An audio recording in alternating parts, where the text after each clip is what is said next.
Hello, everyone. My name is Rafal, and I'd like to welcome everyone to my Hatchet Photography podcast. Today, I have very special guest, something I've been waiting pretty much for years, but finally we are able to do it. Peter Hurley is in the house today, and I have no words to say how appreciated I am that you even agreed to this conversation.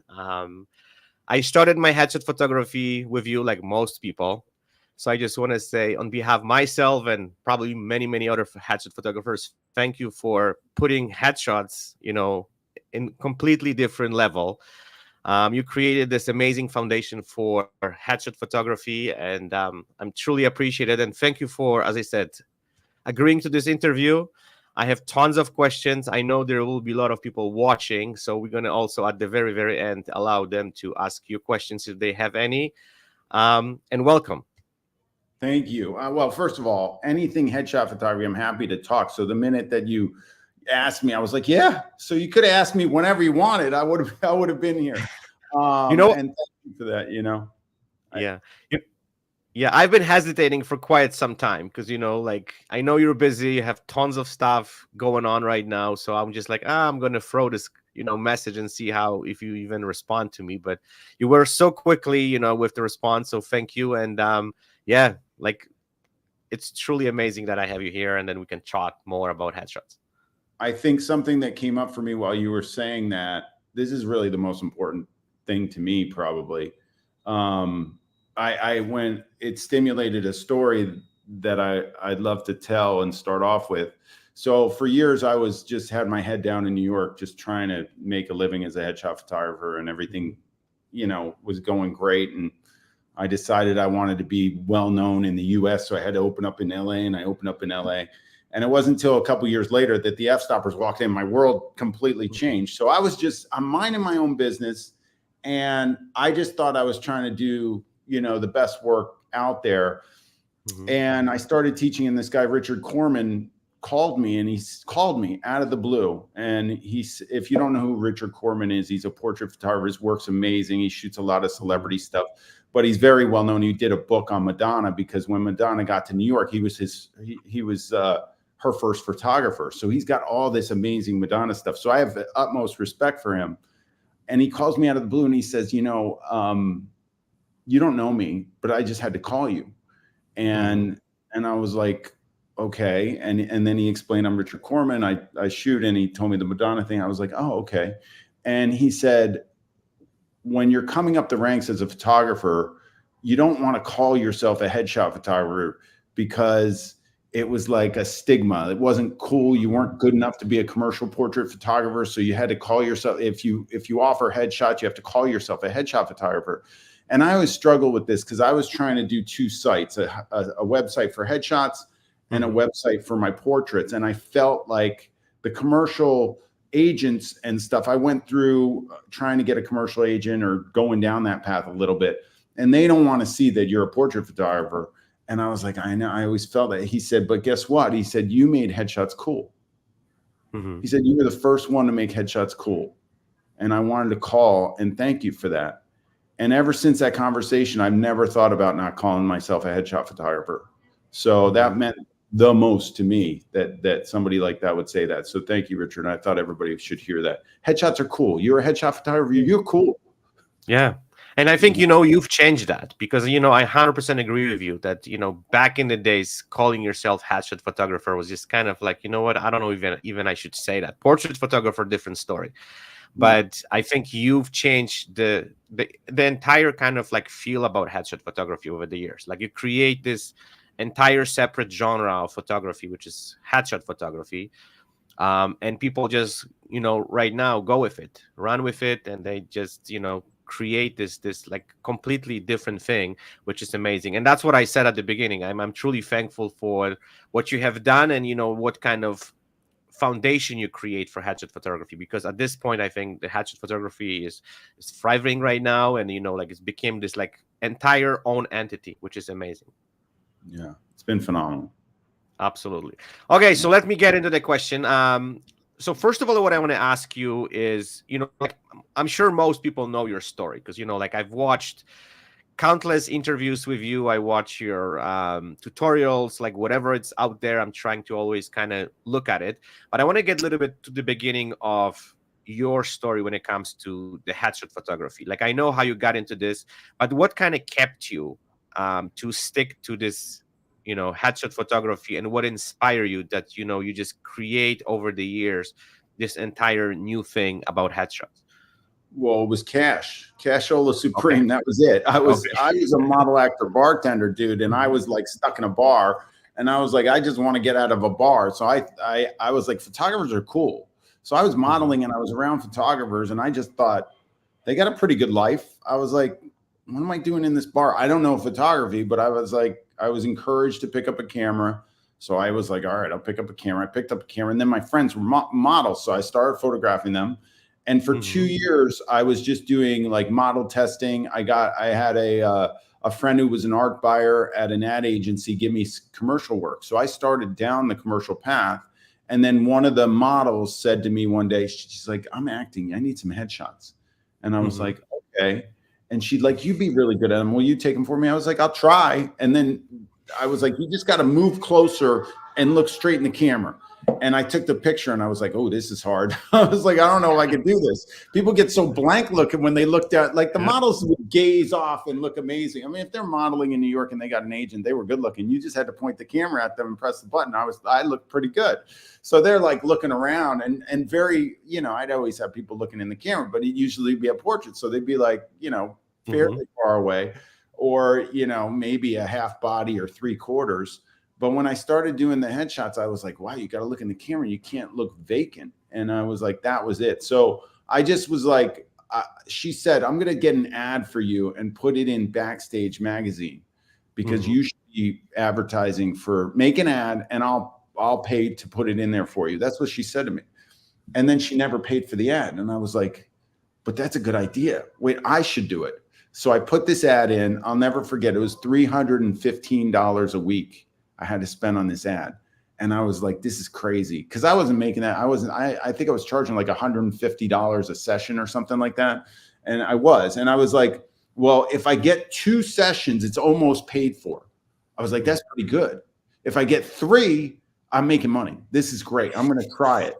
So some days, some weeks I wouldn't get anybody. And I was like, I just Mhm. dropped 3. And back at that time, I didn't have 2 nickels to rub together. So I was like, my wife was a model actress, and she was doing pretty well. I mean, as well as a model actress that commercially works does. And she floated the whole household while I was trying to get this going. So I remember I get like 2 people one week. I was like, I almost got it paid for it. And the next week I got 3. And I just kept that ad running for 2 years straight. And that's why people ask me, like, how do you get started? What did you do? And I was like, well, I read an ad in a newspaper for 2 years that doesn't exist anymore, that would not work. Like it's like, I don't know, you know. So tell me a little bit about the process, because like nowadays, like everything is out there. You talk openly about the face expressions, the body language, the squint. We all know now. We like photographers who getting into headshot photography right now. They have everything kind of like all knowledge is there. They just have to read it and practice and just kind of get on it. But you kind of like have to plow through this process. So tell me a little bit about discovering, what the good headshot is all about. Because like at that time, I'm guessing there's not much information out there. There's like internet literally no existing. There's no probably tons of books about headshots in general. So tell me about that process, how you started kind of like unpacking this whole thing step by step over the years. I mean, I'm a self-taught Okay. photographer, so I never took a class. I never looked at classes. I never looked at teachers. I Mhm. didn't know this world existed. I was just doing my thing in my studio, and I would talk to other photographers. Like I mean, I remember having this one guy who was assisting. He was assisting this guy that was doing major commercial work and was working with a major like one of the most major photographers. And this guy assisted him. So he was the assistant.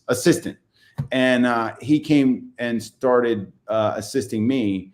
And I did I guess I'll tell this story. So I got a call that The Apprentice was happening, and this was like 2004, and I had just got my first studio. I didn't know how to studio light. I was shooting natural light with my butt on a windowsill, and I get this call that they want 2 photographers to go on The Apprentice. And I got it through the studio manager who rented me a little tiny room. I had a little like square room with no windows. And she says, hey, one of my friends is doing this casting for this thing. You want to be put up for it to be on The Apprentice? I was like, sure. I said, that sounds cool. So they booked me. So it was me. It was a challenge. There were 2 teams, and I had to go shoot a Levi's ad campaign. Well, I'm like, I don't know how to shoot a Levi's ad campaign. I don't know how to shoot anything. Like, I was like, I don't know how to light anything. So I got this guy, his name's Bo Grayley, and he was a friend of a friend. He was dating a stylist friend of mine. So at the time. So I said, look, dude, I got on The Apprentice. Like, I gotta look like I know what I'm doing. You're gonna have to do everything. He goes, okay, I'll do it. So they gave me a digital tech, which was another guy, and then Bo lit everything, and I just sat behind the tripod and pressed the button. I didn't know what I was doing. And then they pulled me, and they said, we got to do an OTF with you. I was like, what's an OTF? And they're like, well, it's an on-the-fly interview. And I was like, okay. And I realize now, from being in the industry and understanding it a little bit more, the on-the-fly interview is to throw people under the bus, left, right, and center.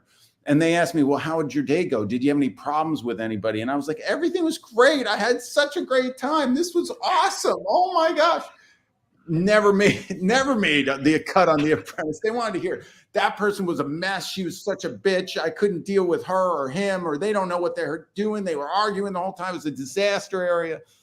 Anyway, long story short, I tried to learn from Bo how to light. So I said, Bo, you got to come over to my apartment or my studio. I guess he came over to my apartment at the time because I was in between the studio and the apartment. And I was like, just teach me how to light.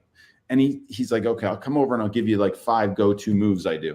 And I took notes, I wrote them down, I did everything I could.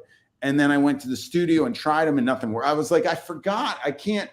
Writing is the hardest thing. I'm like, I couldn't figure it out. It was like it had to sink into my bones. You couldn't tell me.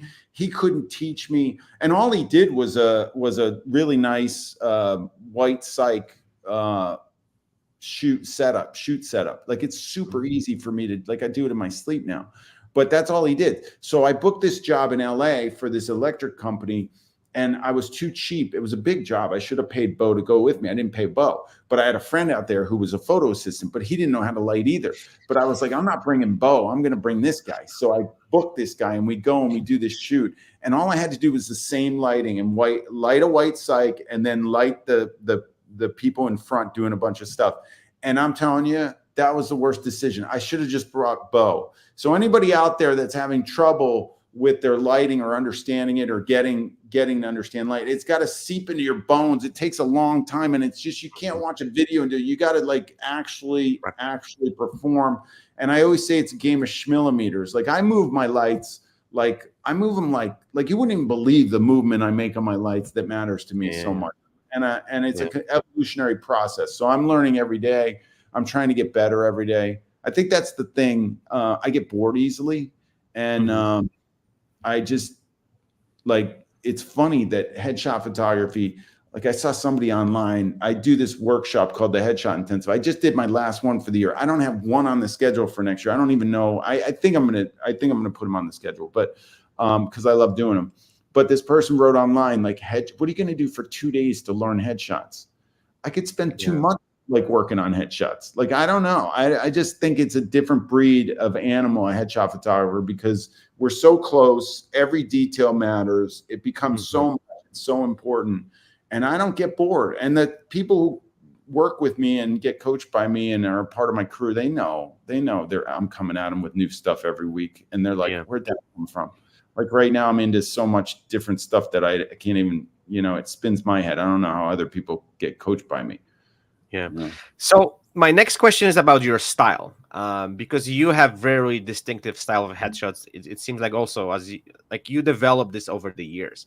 But before we do that, I want to tell you a little story, which actually is really funny.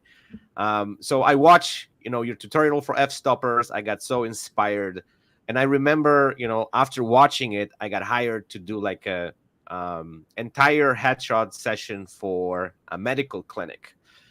And there's like 10 nurses, I don't know, 5 doctors, whatever. And I cropped all the heads, just like, I'm like, okay, this is Peter Hurley style.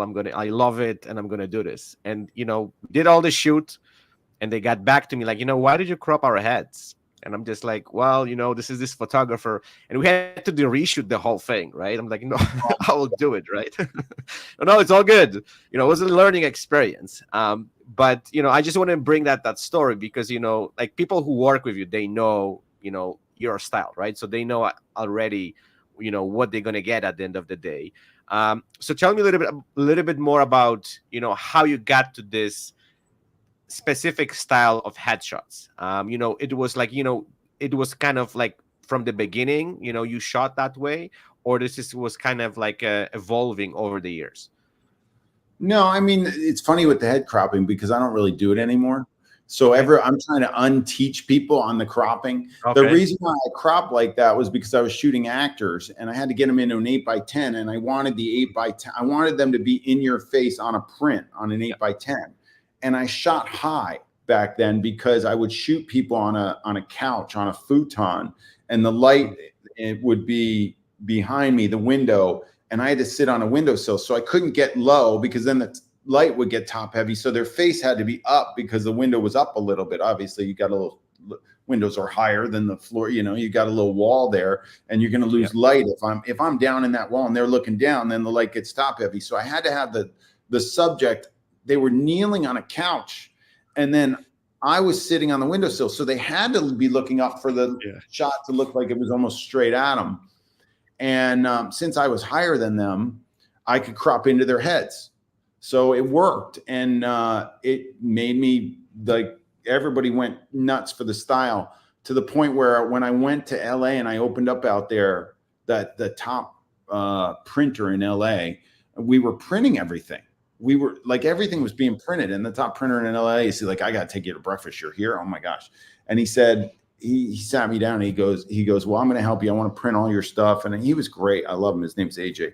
He's a buddy of mine. And he said, when you came, everybody started going horizontal and chopping all the heads off. Yeah. And he's like, my prints went from vertical to horizontal, and he was printing thousands of actors' headshots per year. And I was like, wow, cool. But then what happened is that that stayed when that's like, so now I'm fighting with photographers who are cropping heads off now, because it became more like, I changed my style because it became more important to me to make the subject look powerful. So if you're making somebody look powerful, you have to shoot a little bit lower than them. So you have to aim up at them. So I don't sit on a windowsill anymore and aim down. I'm on a tripod and I'm low and I aim up. I actually point the camera up a little bit to empower them. So if you do it properly, like the shot would be basically the way I'm shot right now. Right now, the camera's in front of me and it's aimed up a little bit. So could you crop into my head? How are you going to crop into my head? No, we can't. You can't.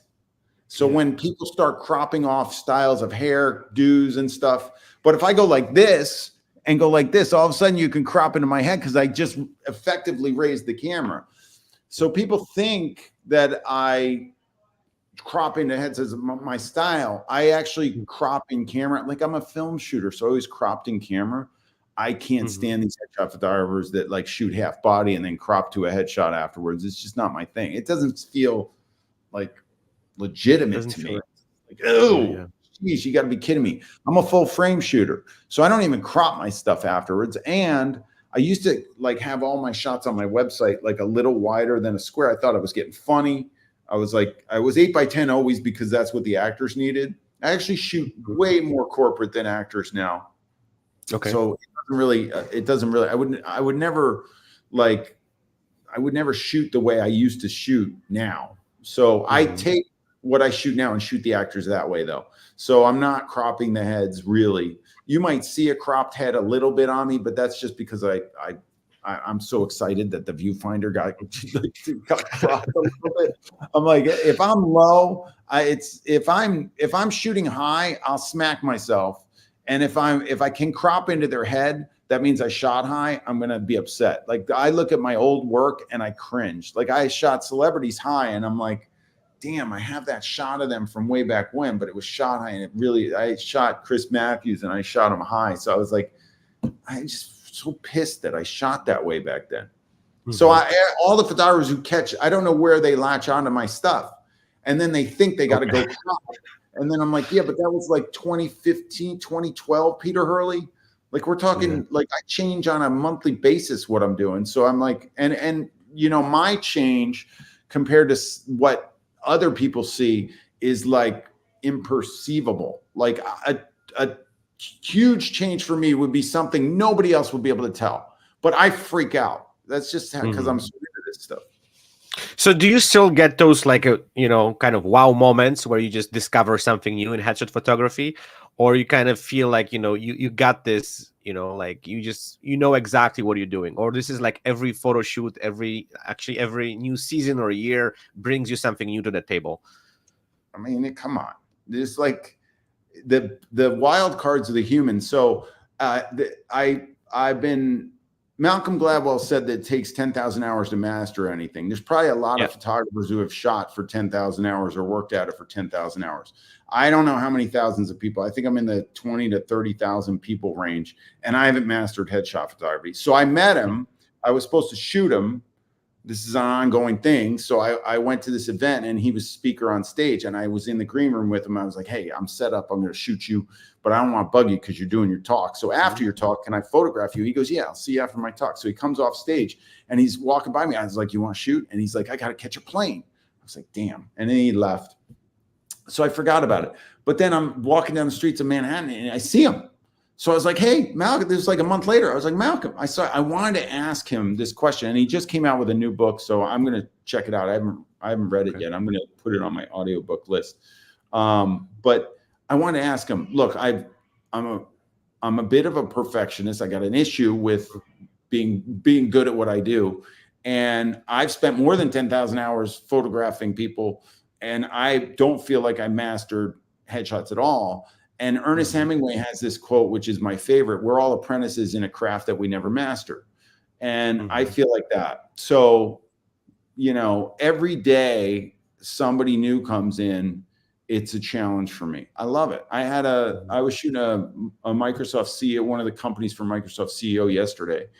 And I had the CEOs, it's always, you're dealing with like a schedule that is constantly changing throughout the day. So you get a scheduled time, but you got to be really loose with it. Usually they're busy people. They got a lot going on. Like the schedule is nuts. I've had so many that it's like, you got to be ready. You got to be on your game, and you got to be really good, and you got to be fast. So if you get them for more time than you're allotted, that's like bonus territory. Usually it's like in, out, boom, boom, boom.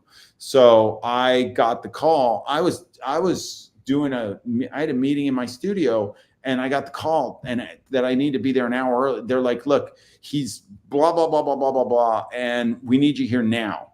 And I'm like, it's a half hour away from where I am. You need me there now. She goes, well, we might not, I guess we're not going to be able to get it done today. And I'm like, because I knew if we didn't do it yesterday, that I probably would lose the job. Like, it's just hard to pin these people down and get them on their schedule again. So I was like, no. I was like, well, why don't I just come? Because I know that their schedule changed one way. It could change the other way. He had to do some video stuff and stuff like that. So anyway, long story short, I get down there, and she's like, hey, his schedule opened up. Now it's pushed back a half hour. Boom, boom, boom, boom, boom. I set up, boom, gone. He comes in immediately. Boom, boom, boom, boom, boom, boom. He's gone. He's out the door. And I'm like, so how challenging is that? How does that get boring? It's amazing. It's amazing. Why would you get bored? Why would you get so cool? So cool. Like, I love it. I'm like 15 years, whatever. How many years since 2002. I'm 22 years. June of 2002, I placed that ad, I think. February of 2002, I placed the ad. I remember because I was like, wait, I got to form a company? Who knew about that? I was like, geez. But yeah, June of 2002, I've been shooting headshots like I considered a Two headshot decades. ever since. 2 decades. Amazing. So one of the main thing what I've learned from you, and actually I want to explore on this, and you said, I think in one of your tutorials that, headshot photographer is 95% psychologist and 5% headshot photographer. Tell me a little bit about that. Like how, because I know exactly what you're saying, because I've been also shooting headshots for quite some time. And like I've noticed that every person who comes through the door to us, like you have to take a different approach.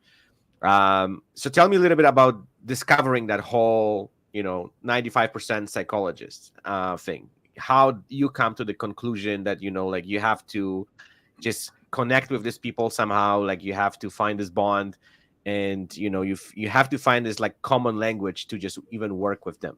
Can you explore this a little bit? Well, I think it was actually 10% photographer, 90% therapist. Yeah. I put on my Twitter when I opened Twitter, I was like, it says put a tagline. I was like, I just put 10% photographer, 90% therapist. And I realized that to me, that's not true anymore, but it is kind of there. It's very important. I don't have a shot if I don't have the human, right? And human beings, and if anybody watched my TEDx talk, we get freaked out by cameras. So there's a percentages of it. And I dug into my numbers when I was shooting, and I figured out that 7% of people own it. They just get in front of your camera. They're going to be great. Those are the people you put in your portfolio. They're phenomenal. Don't worry about them. They're just piece of cake. And then there's like 60% that I think it's 60% diminish. So basically you put the camera up and all of a sudden their energy and their personality evaporates from them immediately in a nanosecond, boom. And you're like, what happened to you? And I'm like, geez. And I modeled for years and I was a diminisher. I knew the camera went up and I was like, oh boy, here we go. What do I do? And if the photographer didn't get me to be chill, I wouldn't get it. There would be 0 shots that were any good. So that was just standard. So I knew, I was like, my craft has to be down, but I need to connect with these people. And what's happened is over the years, I've been more and more and more a people's person. Look, the technique's down. Like I know, like that's why I was able to do that yesterday. The only way I was able to do what I did was because I knew my setup was going to be nailed down to a T. Like I can set up in I asked the clients for a half hour to set up my lights to get I said, I need about a half hour before we start to get going. But I've timed it being chill, just doing it on a time lapse for a big corporate client when I go on location. And I used to always take an assistant, but now I go myself because after COVID, my assistant's like not even around anymore. I mean, she's in the other room shooting right now, but we're like passing each other like this all the time. So I was like, I don't even bring it in unless she likes going on the celebrity shoot. So she'll come with me for that. But something like this, she's not going to I mean, a big CEO is a big deal, but it's bigger when it's a huge name that everybody knows. So she likes those. But I can set up in 17 minutes, like just getting it done, not rushing. So I told the woman yesterday, I knew when you said we needed to do that I could probably push it to 14, 13 minutes. So I was on the subway going down there in the subway. I pulled out my laptop on the subway and I set the files up for the guy in Capture One so that I could shoot into the computer. And I knew I could do it. I bet you in 12 to 14 minutes, I can be set up. And if he walks in that amount of time, luckily he liked to talk. So he got into the space I was in and there were other people and he started talking to everybody. And I was like, oh, cool. I was ready by the time he got there, I was 100% ready. So it becomes the people skills. That's really what it is. So, and that's the hardest thing to coach. So if you're listening to this and if you ever watch me do anything, I would say there's no way I'm an introvert, although I have been in my past life, but I'm definitely out there. I'm loud, I'm noisy, I'm jumping up and down, I'm doing stuff.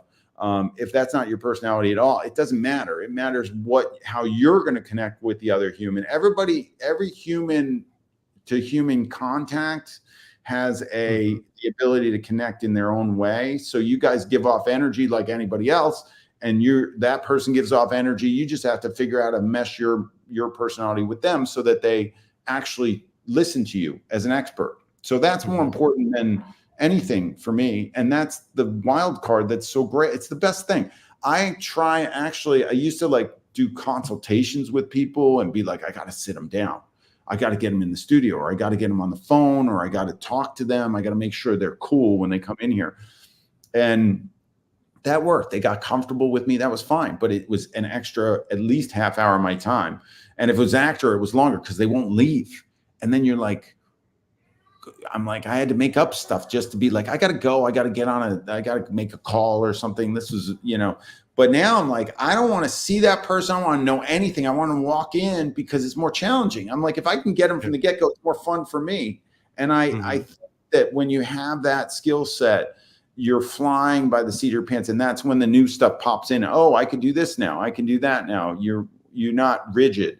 You've got to be very loose, and it's really important. It's great.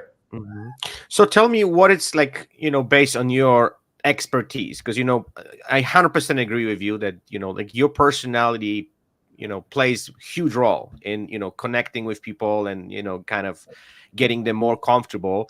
And versus, kind of coaching them throughout the process to get the shot. So what do you think, like you have to have a balance between those two, or, there is any other kind of recipe to make this work? If you don't make the connection, they're not going to take your coaching. So I don't really coach. I mean, I coach once I'm shooting. I coach problems as they arise. So I don't coach at all until I see something going on. Like I'll start shooting and I won't have anybody squinch until I see that they're wide-eyed. And then I'm like, okay, well, now we got to do this. I got to tell you about this thing that I did. It went viral and I was on Good Morning America because it just do this, but it's basically behavior like an expert. So basically you're creating a rapport. They know that they're in your presence. Hopefully they got the memo that you're pretty good, and they'll give it up to you so that you can actually, if somebody listens to you and you know what you're doing, like they should listen to you. Nobody can see their face right now. Like I can see my face if I look at this screen, but when you're looking to a camera, you can't see your face.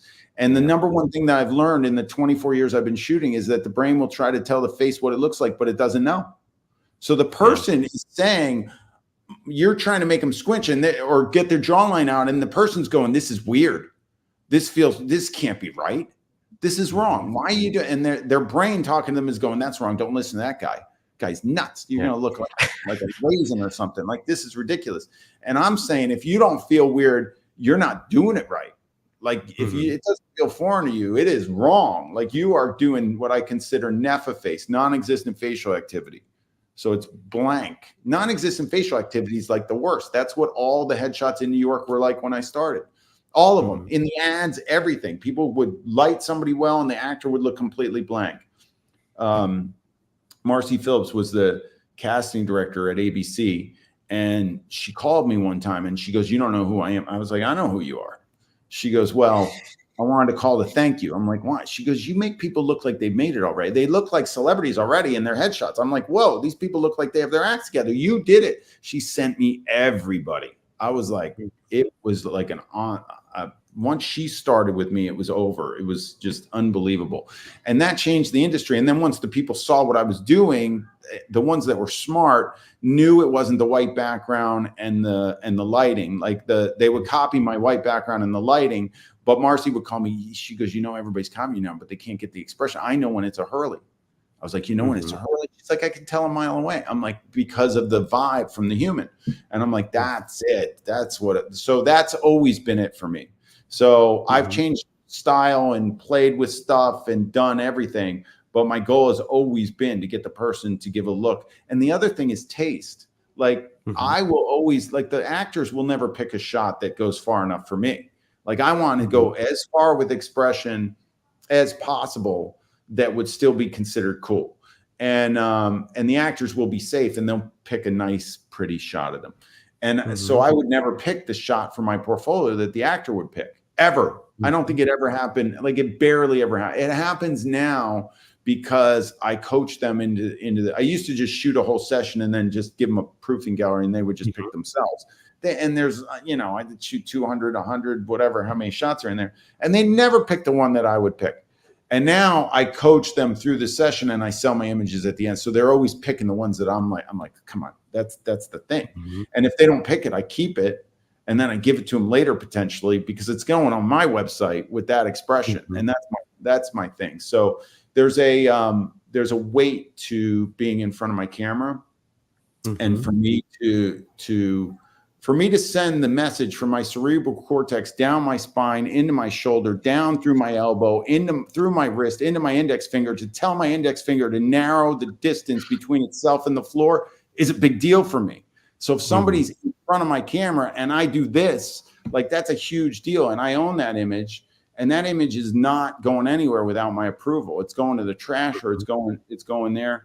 I woke up at 7:30 this morning and an influencer texted me and said, "Hey, I got my book coming out. And we just did he paid me licensing for the book jacket cover, but the publisher wrote me one of the biggest publishers in the world, wrote me a release that was standard, that was like, we can use this for blah, blah, blah, blah, blah, blah, blah, blah, blah, everything. And I was like, dude, not going to fly.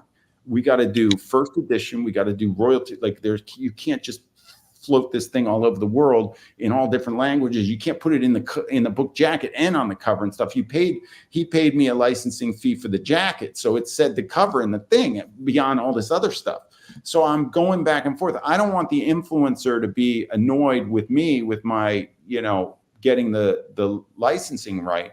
But at the same time, I don't want this big publisher to just steamroll the photographer. So it was back and forth for like a month till they finally rewrote it. And and he texted me this morning. He's like, I think the ball's in your court on this. And I was like, so I open up my computer and I'm like, oh yeah, they rewrote it. Cool. Sign it. Boom, out. Anyway. Yeah, that's, you know what? And I think, that's important point to make too, because I think, like, a lot of photographers out there just like, they just happy when people take those shots and they use them whatever the hell they want, but it's not the right thing sometimes. Yeah, I 100% agree with you. So let's kind of switch the gear a little bit and let's talk about marketing and business. So what is, in your opinion, more important? Is the quality of your headshots, the stuff what you're producing, that's what's going to bring you the business, or basically, pushing all this promotions, paid ads, all this crazy social media stuff? What is your view on this? Because, like, I see, especially in our industry, that, there's two types of photographers: people who are extremely good when it comes to, well, not all of them, but there's people who are producing really good work, but there's also people who are like really pushing, advertising and marketing and all this stuff. So how we can keep the balance in this whole thing? I mean, you can't market crap is the way I look at it. You got to have your work down first. If you're spending money on marketing and your stuff's crap, it's a waste of your time. And then your skill set's not even up high enough to be, charging what you're probably charging potentially, or you're racing to the bottom. Like most of these photographers that try to speak to me, I'm like, you're not even ready for me yet. Like, I don't want to coach somebody who's like, well, I'm charging $49.99 and the guy down the street, and then this AI stuff came out and blah, blah, blah, blah, blah, and I can't rub two nickels together. Yeah, because your mindset's all messed up. Look, the work has to be first. Like, you have to be able to command your space, make sure you have a look down. I need to see a portfolio that's consistent. So I would know, I want to, look through somebody's, but let's say I'm a potential person who needs a headshot. I want to look through somebody's portfolio and go, I want that. And then go to that person and be like, oh my gosh, you produced that for me. I get it. I see the work reflects itself. I don't want to go to somebody who's willy-nilly about from one shot to another, doesn't have a style down. And all of a sudden you go there and then you're like, I didn't get anything like what's on their website. I don't even know what I got, so it's a process. But if you consider yourself a pro then you should have a style down, and you should be deciding where you're putting your marketing dollars and where you're putting what you're selling. What is it that you're selling, and where do you want to sell it? So for me, the big thing was it's always been word of mouth, and it's always been the people walking through my door are they're the biggest evangelists for you. So if you shoot somebody well and they walk out, they're going to tell a friend, they're going to come in. Like, that's like free. That's like the way to do it. It's customer service and treating people well and giving them a product. The whole thing happened because the actors in New York went from one to the next and showed, and was like, oh my gosh, where'd you get that? And that's what I broke into the industry. I was at the bottom of the barrel. There were probably 300 or 400 or 500 people who consider them. I don't know how many headshot photographers in New York when I started, but there were at least you could do a pecking order of 100 for sure, and there were probably 200 more out there. So how do you bust through that? You create a style, you create a look, you do good work, and it's got to stand out amongst whoever it is that these people would be potentially looking at to do it. Absolutely. So I want to kind of like move a little bit back. When you were approached by F-Stoppers to put this tutorial, for headshot photography, like, when was the moment where you realized, okay, you know what, I'm doing something completely different, something what really stands out, something what really is noticed? Like, I just want to kind of talk to you about, like, because you said, at some point when you starting off, all those headshots which were produced by other photographers, they were kind of like dull. There's no face expressions, everything. And then you start kind of like seeing, okay, you know what, I can improve this. And then, you create this workshop. Like, I want to know about this moment where you just realize, you know what, I can take this industry to completely different level. Can we talk a little bit about that? Yeah, I mean, I didn't expect that because I wasn't a teacher. Like Lee and Patrick, what happened was Lee and Patrick changed my life. I love those guys. Okay. And, I had one source of income, and that was people walking in my studio and taking a picture, and that was it. And they said, well, why don't you teach? You could make some money. We'll sell a tutorial. I was like, I never taught anything. I taught sailing. I was a sailing instructor. I was like, I don't know how to teach photography. First of all, not only do I not know how to teach it, I'm self-taught. So I never got taught. So I think one of the things, look, I don't pride myself on that. If somebody was teaching headshots back then, it would have jump started my career, and I would have been further along, most likely than I was. To have to learn everything yourself when there's information out there that can help you is phenomenal. It's just that back then it wasn't prevalent. Like I wasn't scouring the internet. There was nothing. It was nothing like this today, where you have YouTube going on and stuff. There was nothing there for me to learn in 2000 when I picked up a camera. I was 30, by the way. I picked up a camera when I was 30 and started this thing from scratch, and that was it. So people are like, oh my gosh, I'm like over the hill or whatever. I didn't start my business, or I'm not blah, blah, blah, blah. I'm like, this is crazy. I mean, I was at square one at 30 years old. Anyway, so Lee had written to me while he was in college, and I have a problem with not getting back to people. Like, I don't like that. So I write back to everybody. I'm terrible on email, but like, if people, like, don't ever wish me a happy birthday, please. Okay. Because if anybody listening out there, because if you do, I always want to say thank you to the people. And it's the worst day for me, because it's like, I almost got to give up. I got to just be like, thank you to everyone who said thank you. But it bugs me because I actually go through all my DMs, and so it's just tough. I answer every DM myself on Instagram and stuff like that. And I just do. That's why you got me. And I was, so forthright with being like, let's do it. But, so I emailed Lee back, and he just had some questions. I think, I don't know what it was. And then he started F-Stoppers with Patrick, and he's like, I want to interview photographers.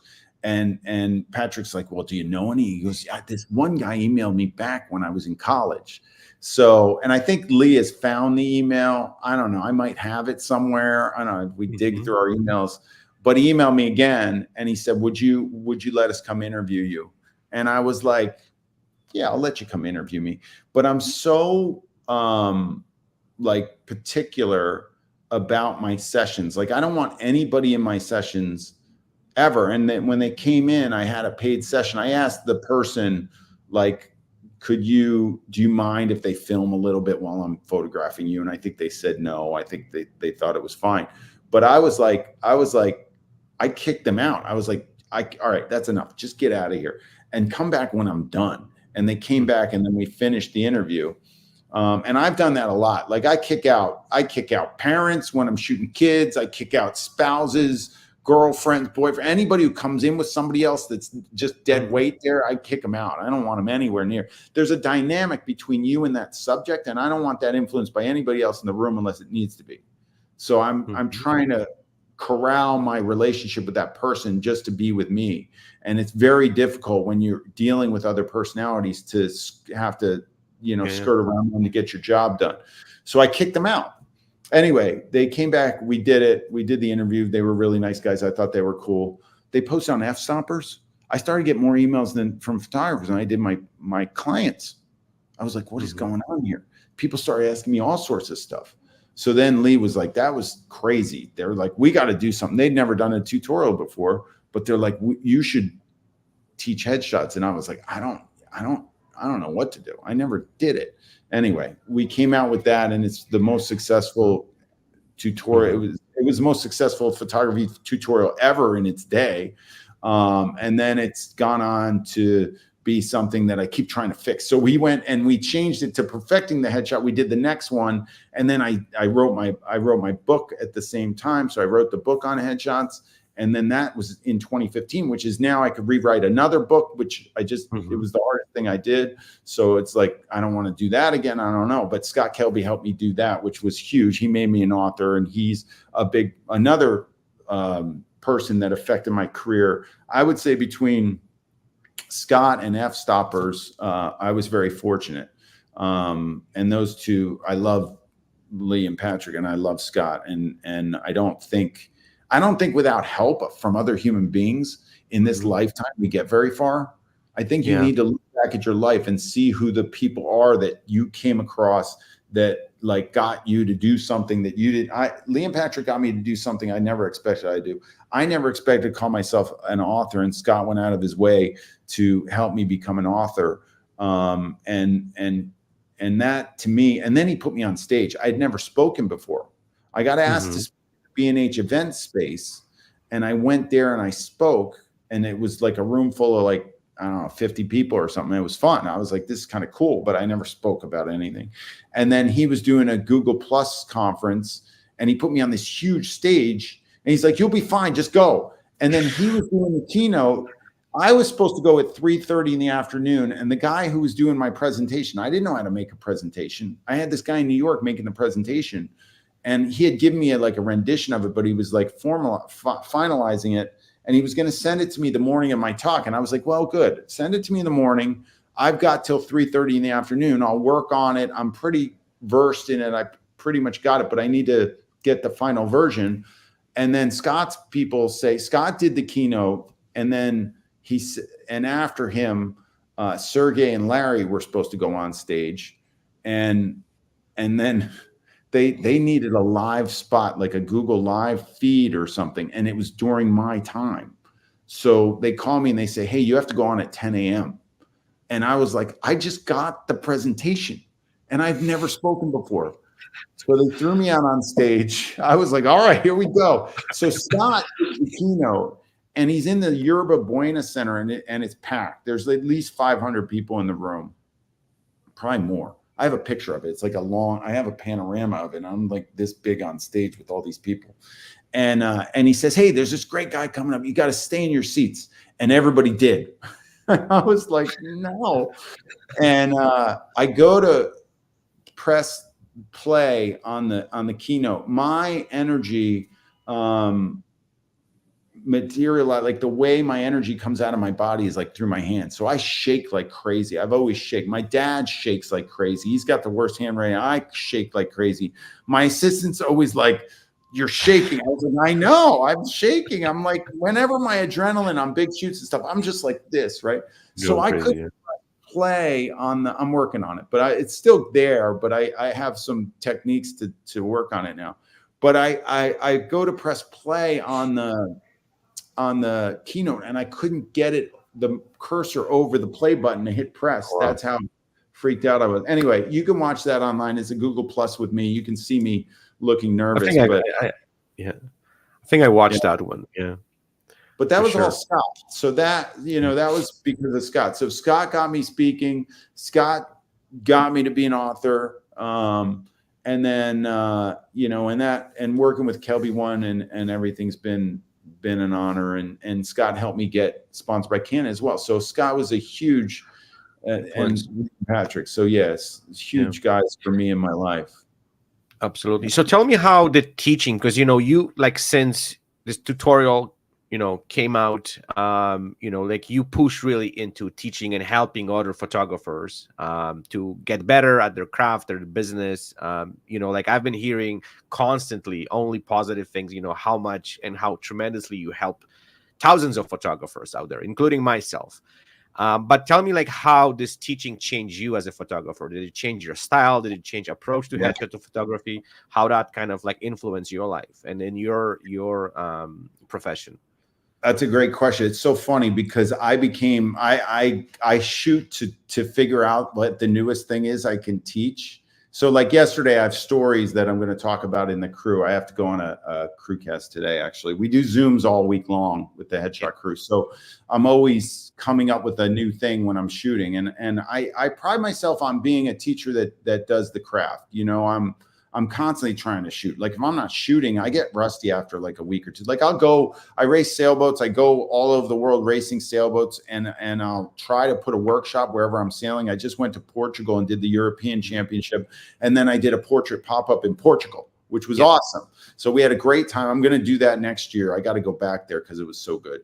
So I'm doing these portrait workshops and I'm trying to get portraiture back in because that was how I started for the first 2 years before I did headshots. I was doing portraits. So now I'm doing these portrait workshops, but I get better because I've definitely gotten better as a photographer because I'm a coach, because I want to figure out how to relay this to my team. We have an associate team, the 2024 associate team swag's going out. And these guys, like we have team jackets and stuff, which is really cool. I haven't got mine yet, but hopefully we'll get them soon. And I want these guys going out and doing their best work. So I found that my recipe works, but I also have to be on purpose with it. So my purpose is really just to make people feel more beautiful from having been put in front of my camera. And I feel like in life, we've gotten, a hard deal. We live in a fault-based society. A lot of people come in and every photographer watching this has had this. They've been like, oh my gosh, you got a lot of work to do today. I don't know how you're going to make this look good. I didn't get any sleep. I got bags under my eyes. My hair's a mess. It's raining. How are you like, I can't believe we're doing this today. Just get it over with for me. That it's very rare. I've never heard anybody come in and go, Peter, this is your lucky day. My skin's flawless. I'm radiant. You should be paying me, that's it. I was doing an interview yesterday and somebody knew that I said that a lot. I say that a lot. And they're like, can you say the part about when, the people come in? And I was like, okay, sure. Yeah. They also never say, hey, I know you're really good, but can you pull back the throttle a little bit? Everybody wants our all. And when I point the camera at somebody, it's like, I'm going to go 100%. Like, I don't know how to press the button any worse. Like, I'm trying to get the best out of them. And I hope that they're into me being able to do that. So that being said, the teaching thing, it's so important. I'm an open book because of the purpose. So it's based on purpose. So the purpose is make somebody give them a skip in their step after they leave here, make them proud of their picture, have them show it to people that they feel uplifted by their image that they created here. And the only way for me to spread that globally is through coaching. Like, I can't shoot everybody. Most people aren't going to pay my budget anyway. So I'm not going to get them in front of my camera, but I get them in front of yours. And if I can be an open book for you, I don't hold back anything on coaching. And I don't sugarcoat anything. Like if you're going to get coached by me, you got to handle the real deal. And I want the best for everybody. I'm not trying to, cloud it, but I've had people leave me because they can't take the coaching. Cause I'm like, Mm-hmm. look, your color's a mile off. Like your skin tone is a mess. The person looks green, they're gaunt. They look like you could put them in a casket. That's the way I coach. Like you need to saturate, you need to get some magenta in there, and you need to bump some contrast you need some highlight in the face. I hate flat images. I'm not into it. So Mm-hmm. I'll coach like that, and people can either take it or leave it. The other thing is that a lot of people, will tell me after they've seen me online for years, and they're like, you are just like too much for me. You're like, they'll call my assistant and be like, I don't know if I can spend 2 days with Peter. Like he's a maniac, and I don't know if his personality, I don't really like the way he jumps around and yells shebang, and I get that. And I'm like, look, I'm just being me, and I'm not trying to be mean to anybody. I'm not trying to be anything else. But if you want to get coached and you want to get better at this and you can handle the heat, then I'm going to take you and I'm going to make you a better photographer. And I'm going to figure out how to make you a lot of money. So that's what we've done in the crew. And we've got people, we have a 6-figure club. I call it 6 Figs. And we get people over 6 Figs. And then there's a ton of people in that club. And there's people way up into the, north of, whatever, up to, we got one guy that's over $1 million, but he added other things other than headshots. But, it's cool. I started out trying to make money with this to get out of a bar. If I can help you do it, I'm going to do it. Mm-hmm. Absolutely. Well, I think everything what you've done, and I think sometimes, I don't know, I'm sure you realize that, but like, I think you help so many people, you're not even realizing how many people, you help for, because, like, I know there's a lot of people who just, maybe not, they're not able to attend your, courses or your workshops, but just even through sending the message through your tutorials, your videos, like I remember even those like a little videos sometimes you're put on about the squinch, and this is another thing when I want to talk about it. It's just like a wow moment, right? Just like, holy shit, like this is amazing, and then you go for a photo shoot, you try it, it's working, and just like, oh my god, I just you just kind of step to the next level. So I think everything what you're putting out there just helping tremendously so many other photographers. So the next question I want to ask you is, like right now, headshot photography, it seems like it's doing really well, especially after COVID, everything kind of goes online, everyone needs new headshot. Like I've even noticed in my business, this whole thing is just booming. But the thing what I want to ask you is like, what in your opinion is the future of headshot photography? And I want to kind of touch a little bit about AI, because this is something that it's knocking on the door. It's already here.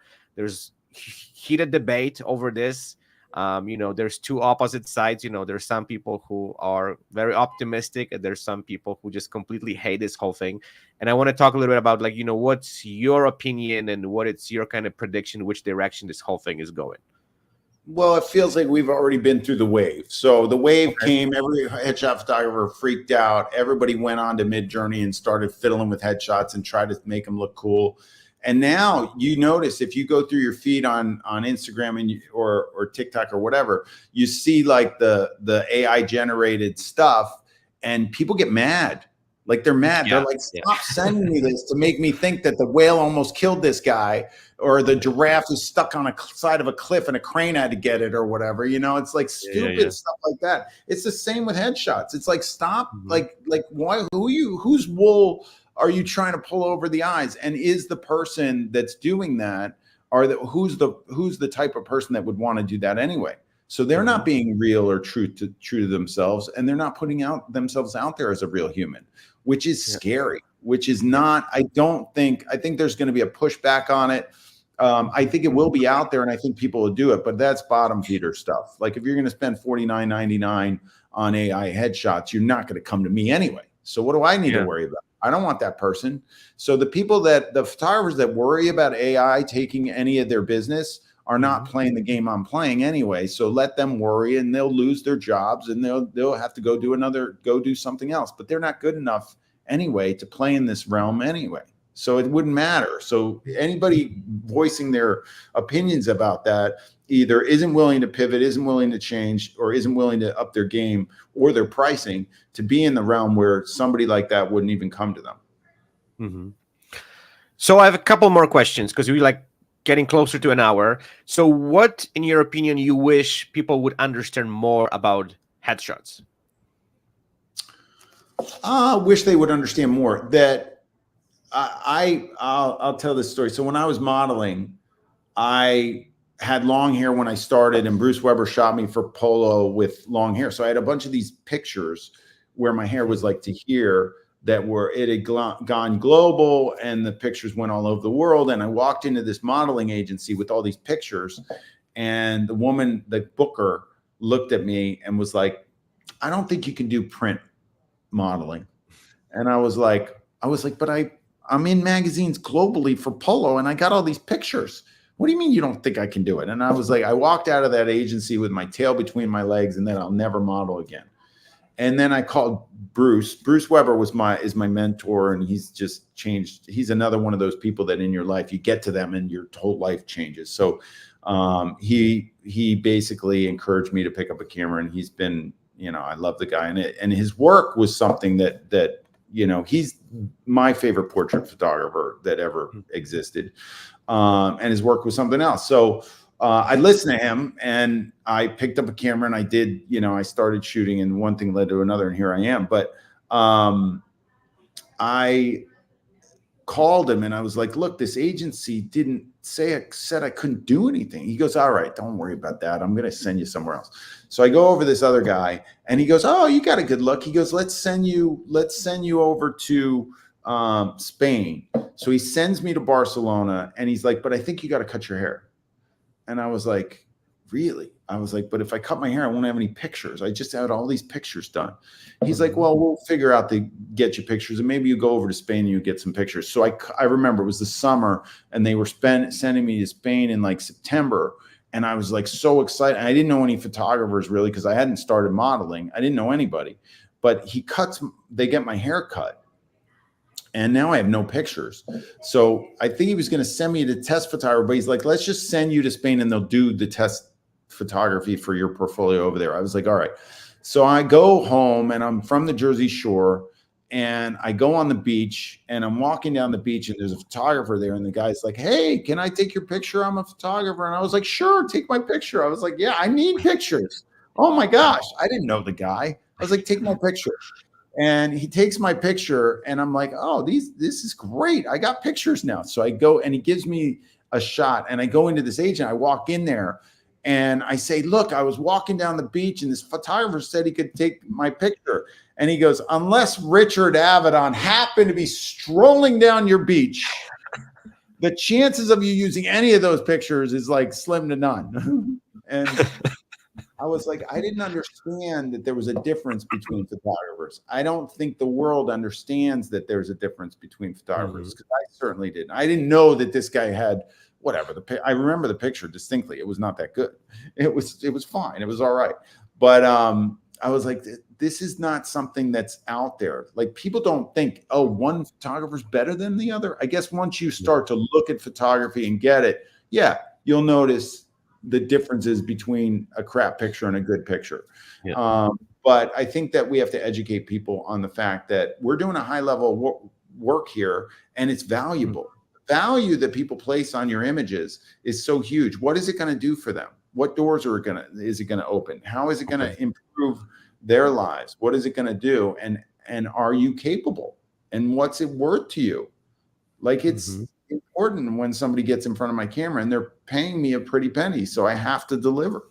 But they have to know why they're paying what they're paying, and why it's worth that, Yeah. It's interesting what you said, because that's kind of not a long time ago, someone told me, like, headshot photography, it's kind of easy from outside, because, you put someone at the front of the camera, you take the picture, but, as soon as you start doing it, it's a completely different story. But also that person told me that, you can really easily see which headshot is good and which one is not good, like right away. You don't have to be an expert in this whole thing. So, what, I 100% agree, what you said, that you can really see distinctive difference between good headshot and bad headshot. And because we kind of dedicate our lives, we can really see that clearly, what is good, what is bad. So that leads me to my last question, and then maybe we'll take some questions that are like already popping in.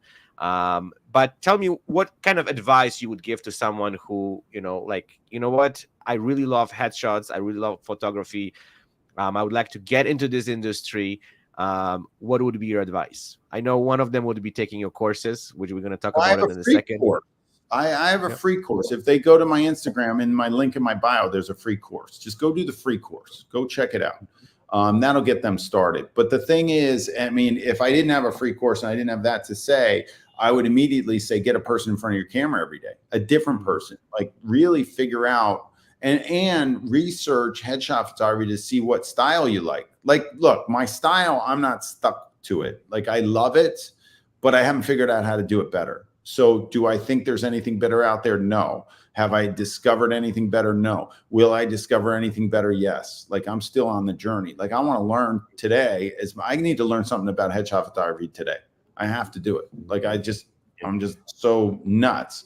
But if somebody has a better lighting setup, if somebody has a better way to get an expression off a human, if somebody shows me a headshot that's better, that I can replicate, that will work commercially, that's commercially viable, there's a ton of headshots out there that are cool. But I want a system that works with every human being. So if somebody's got, bags under their eyes, I figure out that I can do it. And I don't want to have to be doing a ton of retouching. Like, I'm kind of a realist in terms of, yes, I retouch, and if there's bags, I'm going to take it down, but I'm not going to leave the bag. I'm not going to make the person look like they don't look in person. I want them to look like they're best on a good day. So I'm not going to over, pull sliders on, the programs that we use these days. And there's all, you could plaster the crap out of somebody, and some photographers do. I think it cheapens your image. I want that person to be proud of it. I want to take things away that take the eye away from their beauty, but I also want to leave things that make them real. So I try to capture in camera what I'm capturing and do very little in the finishing of the product. So I think that's important. So you got to look at what's out there, figure out what you want your style to be. And if you happen to like what I'm doing, you can copy me. I tell everybody to copy me. And I tell everybody that I speak to, if some photographer on the planet shows me a headshot that's better than what I produce, I want to copy them. So I'm fine with doing that. I just haven't found it yet. So I don't want to stick to, I like what I do. And I think it's made a lot of photographers a lot of money. More importantly, it's made a lot of people happy about their headshots, but we got work to do, guys. Like, there's more to do. We got to figure out what the next step is. And even if it's little tweaks of where I'm at, I mean, it's probably going to be how much I had a person tell me like 20 years ago, you can't shoot on a clean white background all your life, and you can't like crop their heads and shoot like flat lighting forever. Like, it's going to get boring. And I was like, well, I got rid of the cropping the head so much, but I was like, the other stuff is not changed a little bit, like tiny little nuances change. Yeah. I don't know that it's ever going to change. The other thing is that we're recording history. That's the other thing about this AI thing. It's not recording any history. I know when I shot that person, when I shot that author that texted me at 7:30 in the morning this morning, I knew when I shot him. I had to go look at the date, look at the day we did that. I remember the day. He's a rock star, and he's an influencer. He's growing like a banshee. And I had something to do with that because of the images that we took that day, that particular day. That's such a huge thing. It's so cool. And there's an Eleanor Roosevelt quote that I tell everybody: you're the oldest that you've ever been and the youngest you'll ever be again right now. I'll say it again. You're the oldest you've ever been and the youngest you'll ever be again right now. That means you got to get people to go out and get their picture taken to record the history of them being on this planet. It's so huge. And we don't know how long we're going to be here. It's a little morbid, but that we're the one recording history. We're doing it. Yeah. You guys out there, me, everybody, you're doing it. That's what we're doing. You know what? 100%. And, one of those things what I always kind of repeat too, that, it's the headshot session. It's not only just getting the headshot, it's also experience, right? Which is memorable for us, memorable for the client. It's, as you say, time in the history, which is amazing. I think the experience of it is huge. Forget the image. Yeah. The image is I have this quote, and I say the image is a byproduct of the experience that you had the opportunity to give somebody. Huge, 100%. Huge. huge. Okay, so we have some questions. Do you shoot high-res videos to grab stills? No, I don't shoot high-res videos to grab stills, but I shoot high-res video. Now, and all of us out there should be doing video. I'm doing more video. I'm actually gaining video clients and trying to go down the video path. I haven't gone that far into it. I've got some help helping me along the way, but I think video is important. And if you can incorporate video into your sessions, even a BTS for your clients or something that you can, if you're shooting and you're getting good stuff, you should always be putting it out on social and generating that content. That's free content for you. Yes, Oh. 100%. Okay, next question. How long should I expect a headshot model to last for a practice session? It depends on the human. Like if it's an actor, they won't leave and they'll bring their entire wardrobe. If it's like somebody who's not in the industry and just needs a headshot, like you might, and you offer free headshots, you'll be lucky if they even come in. Yeah. Like you'll schedule somebody and maybe you rented a space for the day and you scheduled 5 people and these people are like working and just said, yeah, I'll do it. Like you might get 2 out of 5, but if they're actors or models, they'll all show up and they'll be there all day.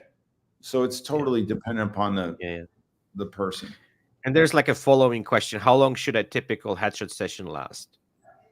What's typically how long you should? Yeah, the same question. Yeah. I mean, I used to do 3 sessions a day and that was way too much. I was booked like so solidly that it was crazy. And we did it. Like, I think I was younger, had more energy. I was like, you have to understand that the energy that you have in the session is like I actually told my assistant when I changed it from 3 sessions a day to 2. And I said, between the sessions, I need a nap. Like you need to get the energy out of the room. You need to chill out. Like you should be exhausted.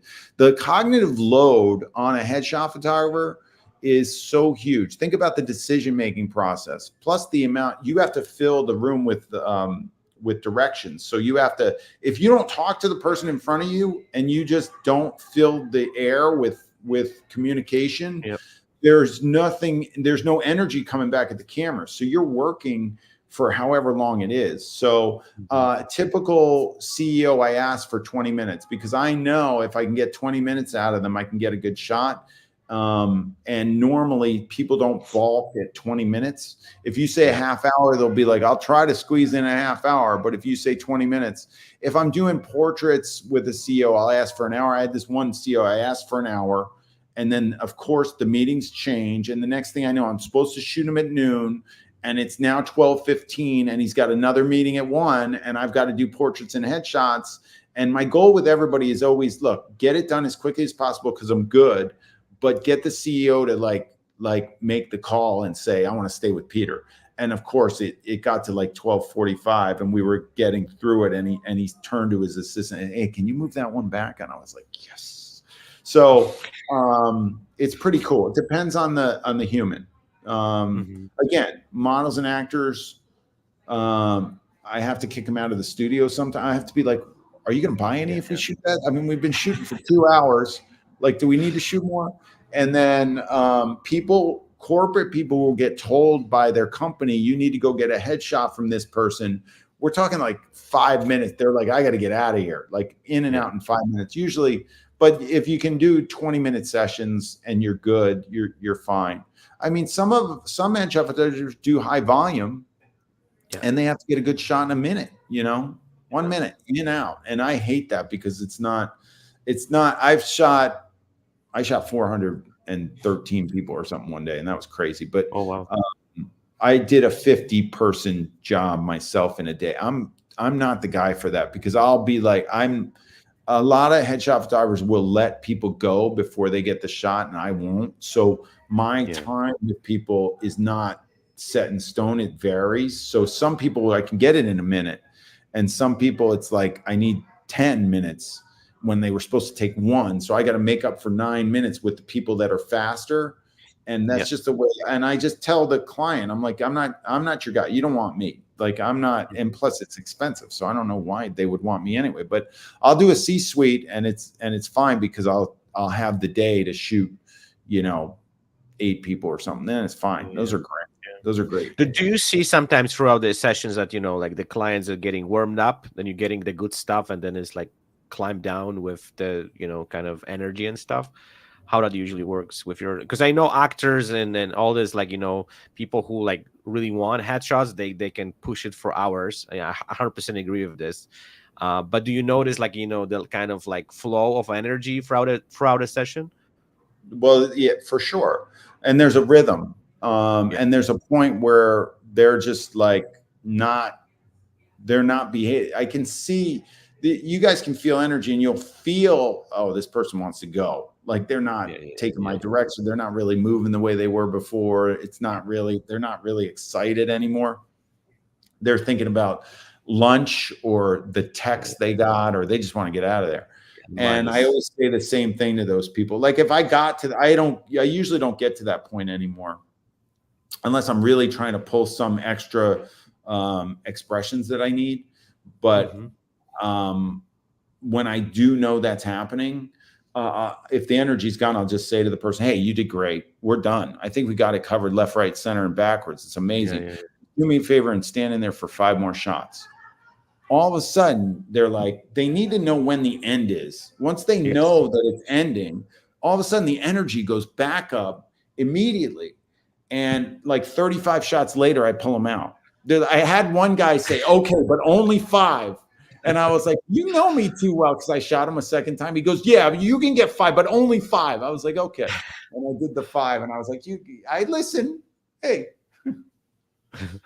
Okay, I think we can take one more. For actors, how many different expressions should you shoot? That's a kind of, good ones, I guess, right? Well, you take 4 actors out and say for people, because it doesn't matter. This is supposed to be fun.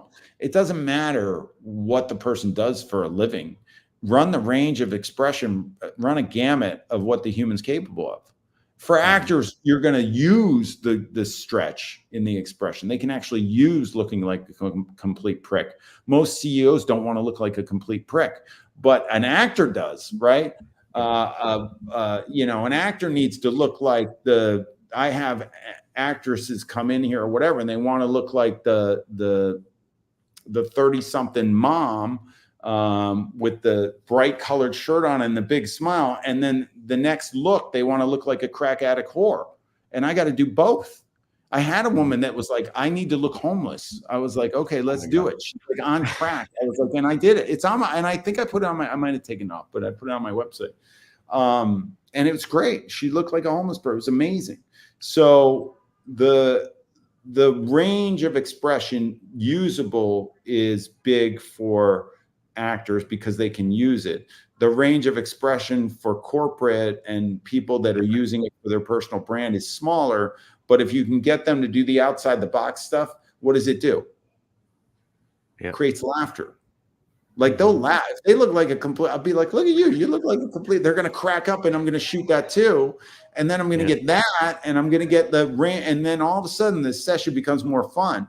So I had a guy, I had a friend of mine who is a commercial photographer, not a headshot photographer, but he texted me and he said, look, and he doesn't study my stuff, doesn't know it. We're just friends through another friend. And he wrote, I'm shooting a bunch of actors. What tip? A bunch of lawyers.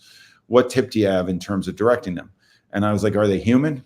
I was like, run the gamut. Like, who cares? Like, it doesn't matter. What's the human face capable of? Run the gamut with them. Just have fun. I put a range of expression gauge up in my workshops, and it's from everything from totally ecstatic to totally pissed off and everything in between. No man's land is NEFA face, non-existent facial activity, resting bitch face. Or BAH, blank as hell. I use acronyms. BAH, blank as hell. That and then the outskirts of that is where most headshot photographers live. This is the game. Like most headshot photographers can't pull an expression to save their life. So if they light well, great. But the person's blank as hell. So it's never gonna be that. you're gonna be along the lines of what an AI could do. Basically, you're basically got the person totally not breathing, stiff, and like this. You took the picture, thought it was pretty, and that's why I'm here. I mean, that's why I got to where I am with this. It wasn't about the look of the image. It was about the interaction with the human. Directions, the face expressions. Yeah. Well, I think that's what caught a lot of people attention, because I remember, when I saw your tutorial with f-stoppers, the thing which really kind of caught my attention was the face expressions. Like that's what that was the selling point, just like, oh my God, like these people look completely out of this world. And I think that's why so many people kind of got really drawn into this. And then you just like, then you start leveling this up and understanding this whole process. Yeah, so we don't have like more questions, but I think we passed the time. Peter, I just want to finish with this. Hold on, Rafa. Sure. When you get the technical down, and you start to realize technically I'm a sound photographer, you can forget about it. It's so great. And then you go to work on the human, and then your work elevates because you're just working on those expressions. You got to push your own envelope. But once that happens, then you're in different territory, and you're way beyond whoever you're competing against in whatever area. If you feel a sense of competition, I always compete with myself. Like I had photographers that pushed me. I actually thank this one guy. We were like butting heads when we were coming up through the ranks, and I was like surpassing everybody. And I remember I had a argument with this guy.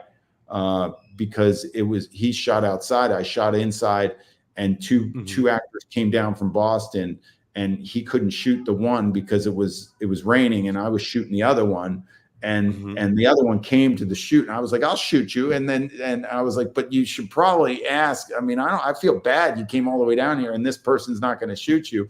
And that guy hated me after. I didn't end up shooting the person, I don't think.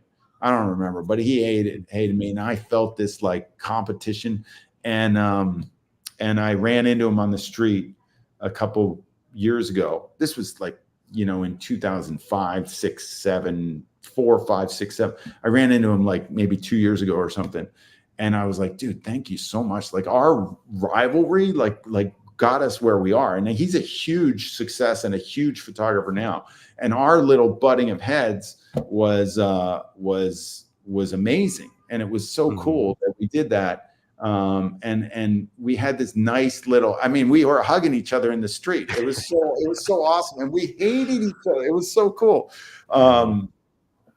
Anyway, yeah. I think in the photography, that's like one of the part of the journey too. Like, I'm not saying you should like hate other photographers, but I remember like being challenged by other photographers is like the best thing for your craft, because then you just like, okay, I got to step up here. I got to come up with something which gonna, keep up with these other people. Right. And I think, but it was a healthy hate. Yeah. Dislike. Yeah. And we had the same retoucher. So we would always, he was like the go-between between the two of us. And it was just like, it was so awesome to see his success. I mean, he's blown up way bigger than me. His name's Jordan Matter, if anybody's interested. But he was doing the highest level of work outside. I was doing the highest level of work inside, and we were, going at it. And it was just awesome. It was awesome. And to be able to run into him and just tell him, like, you pushed me so much. I think we both resonated off that. And then I think there's a fiber in people's beings, because he's gone on, his YouTube is like huge. People probably, now that I mention his name, people probably know him just as much as they know me, or and more. He's got a bigger following than me, I think. But that little interaction was like, it was so cool. I was on a run, and I saw him doing a shoot. And I was like, if I don't stop and tell him thank you for pushing me, I'm going to be stupid. That's so dumb. And I did. And I think we both got a lot. I hope he got a lot out of it. So it was great. Yeah. So I have one more question, because that kind of brought me to one more thing I want to ask you. Tell me, like, I'm sure there's like quite a few of those stories, but tell me about like the most challenging headshot session you ever had. Like, something which kind of, stays in your mind, and you just like, okay, you know what? That was one of those things which I had to just like really plow through, and was so tough to manage. Yeah, I got them. Well, I had I've had a lot. I don't know which one I want to tell. I have three that stand out in my brain. One, well, I'll tell this one. So I had this guy. I think this is okay to tell. I had to, because I won't tell you exactly who it is, but anyway, I had this guy and he was in there. And look, I'm into the direction. So what happens is our goal as headshot photographers is essentially this. This is all it is. If my lighting and everything's down and I point the camera at the person, all I have to do is persuade them to do what I'm asking them. That's it. Mm-hmm. If you persuade your human to, it's like you're controlling the muscles in their face for them with the way you're speaking. And most people, like I'm teaching squinching and they're squinting, and other photographers try to do squinching, and it's not squinching is narrowing the distance of the lower pupil eyelid comes up, not the top down. So it's like squinting is when I call it heavy lids. You squint. It's not, so they think they're squinching and they're not. So you really have to look at the human eye. And I call myself a facial conveyance strategist. So what is the face conveying? And that's what you have to kind of get into. So I was coaching this guy and his face wasn't changing. So it was like I'm saying something, it's going in one ear and out the other, because the human being is that the humans that are controlling, like even though he hired me, he's like not letting me in. So when that happens, it's like you're smashing your head against a brick wall. So I'm smashing my head against a brick wall for like all the session, like the whole time, like nothing. And I'm just like, I've had it. Like I've had people, humans usually have the capacity to learn. I had this one guy that wouldn't, and he would like dive into what I wanted. And then he would it would evaporate. And then I'd have to get him again. And so the shoot went for like hours because I don't let them leave. I'm like, my reputation's at stake. But with this one particular guy, nothing got through the ears. Like the space in between was not listening to me. So I used to do this. If I ever felt this, my reputation's at stake, and it's an actor, and they're going out with Peter Hurley headshots in New York. None of this is acceptable to me. So I told him, I was like, look, none of this is acceptable to me. I'm going to let you go. I think you should find another photographer. I'm going to give you I think at the time I was taking a deposit. I'm going to give you your money back, and I just want you out of here. And the guy was like, what? He's shocked. And I've said that I would say that maybe once every 6 months to people, just because I was too busy. I was too into my work and I wasn't getting it. I wasn't going to let this fly. And I think photographers do that. Like they just shoot the pictures and let the person, it's not me. It's not the way I roll. So I said it to him and he's like, no. What are you talking about? No, I need your headshot. I was like, well, if you're going to stay, I said, I'm serious. Like you're either going or you're staying. But if you stay and you don't do what I say, immediately we're done. And he's like, I'm staying. I'll do it. Finally, he did it. So I take the pictures and he leaves and I get a good shot of him that I was happy with. And I was like, that guy was impossible. I was like, get that guy out of here. He was like the worst. And all of a sudden, I was like, how the hell is that guy ever going to get an acting job or whatever? So what I was thinking. But there's a difference. See, this is the misnomer, is that people think that because you're an actor, you're going to be good in front of a camera. An actor has a script. An actor has a persona. The headshot, they're being themselves. It's a huge difference. You have a lot to do as an actor, and you don't have time to think about what you look like or your face. You're into the character. A totally different skill set. Agents and managers don't know this. They'll say, hey, I need this actor to do this. You got to pull this out, and you got to do this, that, the other thing. And the person comes in and they may be a perfectly good actor on screen, but immediately they get in front of a still camera and it's like, and then they don't listen to you. So this guy leaves. All of a sudden, I start getting actors coming. Who sent you? This guy sent me. What? Another one. This guy sent me. What? I was like, really? Now he's become my biggest referral engine because he loved the shot so much. And I didn't think he could act, but all of a sudden I'm watching TV and I'm watching this show called Succession. And I'm like, there he is. He's got a huge part in the freaking, I was like, geez. So the most rewarding thing is to get these actors on shows. I always had the goal of getting one of my actors on the cover of Vanity Fair. I was like, if somebody I shot uses my headshot to get on the cover of Vanity Fair, I did something. So I'll tell this story and then we can wrap. I was shooting for Focus Features. So Mhm. I end up shooting this girl, and she was so sweet. I had twins. I have twins, and I had the twins, and they were babies. And she came in to shoot, and she had knitted them like wool hats for the twins, like for little babies. These little Oh. cute. I wish I had them somewhere because she's a huge celebrity now, and I was like, damn. So anyway, I take her headshot, and it's awesome. And it was on my site. It was in my advertise. I used it forever. And she goes off and becomes a superstar. She does an independent film through Focus Features that gets all these awards, and it's huge, to the point where I knew somebody who worked at Focus Features and was like, look, this film is so huge, you have to shoot the producer and the director and the cast, and everybody has to come to your studio to shoot them. So next thing I know, I shot the headshot of the girl, but years later, she blew up, and the director comes in with the producer and all the other actors, and I'm shooting the whole team. And you never get to have this conversation. But I asked the director, I said, just out of curiosity, like, what'd you think of her headshot when you saw it, when you were casting her? And she goes, I knew it was her. She's like, that's the best. The headshot, immediately, I knew I needed to get her in. I knew it was her because of your headshot. And that always blew me away. And she said, I was blown away by it. And her name's Adipera. And Adipera was like, yeah, I got the call because of the headshot. And this was why we do headshots and we work. And the next thing I know, she's on the cover of Vanity Fair. The director told me she got booked her because of the headshot. This is why I'm doing the work. So it was like came full circle, everything. And I happen to be shooting them together. So I did this intimate portrait of them together after the movie had all this success and working for Focus Features. This is all stuff that I forget. I haven't thought about this in a while. I think one of the things that's really tough is I'm trying to be more proud of the work that I've done in the past and the stuff that I've done, because I'm just such a today person. Like, I'm like, who's booking me today? What's coming in today? What's going on today? Like, I'm like, I have a hard time with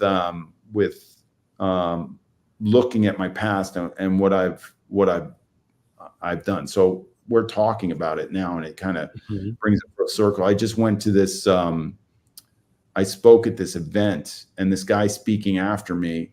It was an event where people were. It was a little bit about personal development and stuff. And this guy had worked with Tony Robbins, and he was up on stage, and he's walking, and he's like, "I got a brag book, and I brag about myself in my brag book." And I was like, people think differently of the way I actually think about myself. Probably. I don't brag about myself to myself at all. Like, I didn't do anything, as if I'll get off this and I'll feel like I didn't do anything if I don't allow myself to brag. And I think we have to do that sometimes. So when this guy said he had a brag book and he's talking about these things that he did when he was younger and how proud he is of himself, and he takes a moment and he soaks that in, I was like, oh my God, I don't do any of that.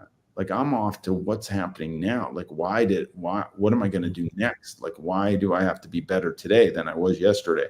And I think we got to well, I don't know if I'm speaking to anybody out there, but I have to ease up on myself on that. And I need to be thankful for the things that I've been able to do. And headshot photography has given me everything in life. And I should probably put a big Headshot Crew sticker on this sailboat that I race, because I get to sail all over the world because I'm coaching headshot photographers. So thank you, everybody out there who takes the coaching, and thank you, everybody who's made money with headshots, because it is an industry that's really important. And I thank you, Rafael, for having me on. It's been an awesome time. Well, thank you, because you know what, and this is also like, we can wrap this up with, one thought which just came to my head right now, because you're not only helping other photographers, but you're also helping people to just change their lives. And I think that the legacy you're leaving behind you, it's extraordinary. So I just want to also thank you for what you've done for me and other photographers. But I think you also should take a huge credit on making people's life different, better, and how much impact you have on their lives, and like how their lives even unfolds. Even that story what you just shared, probably that would never happen if you wouldn't have that headshot. So you know what? Probably sometimes we don't think about it much, but I think you do some tremendous work. Yeah, thank you. I appreciate it. And thanks for asking me to do it. I was glad to be on it. It Yeah, was well, nice. you know what? I'm hoping we're gonna do this again.